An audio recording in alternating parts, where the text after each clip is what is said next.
'Twas the night before lockdown, read by Ken Moss.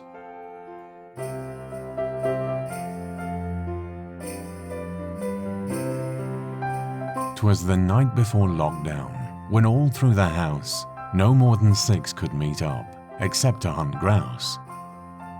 The masks were hung by the front door with care, in hopes that coronavirus wouldn't be there. The children off school, all snug in their beds.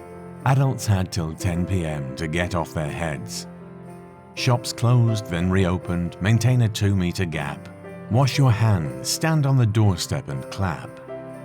Then on the television there came all this chatter. I turned on the news to see what was the matter. Differing messages, a real car crash, and forget any thoughts of going out on the lash. The pub-going northerners, it's their fault, you know. No interaction till the infection rate's low.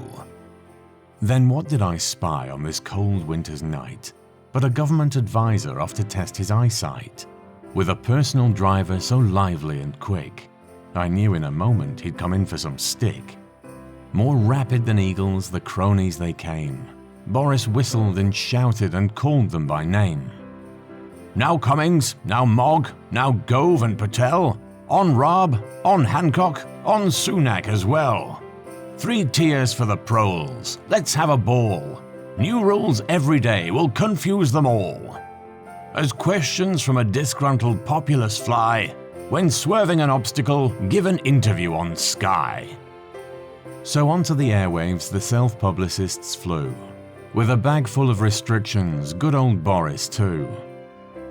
And then I had an inkling, as Starmer hit the roof, of vote-grabbing chances with each little goof. As the government failed to turn this around, the opposition leader came in with a bound. He was perfectly tailored from his head to his foot, and his words were rehearsed and nasally put. Labour would do better, they should be given the sack. A man unafraid of changing his tack.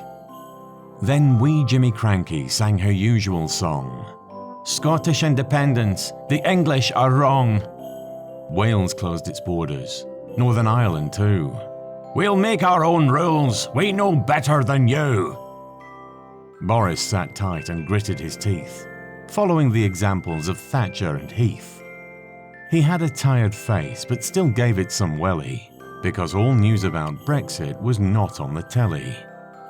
A deal with the EU was left on the shelf, and he laughed at the smokescreen in spite of himself.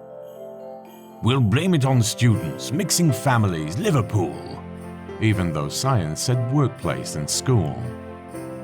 Herd immunity, paying people not to work, whatever he did he would look like a jerk. A meaningless slogan, an uncomfortable pose, the fawning sycophants up the honours list rose. The public unrest inevitably grew. You're confusing us all, what should we do? But all we heard was the message as they hid out of sight. Happy Christmas to all. We couldn't give a shite.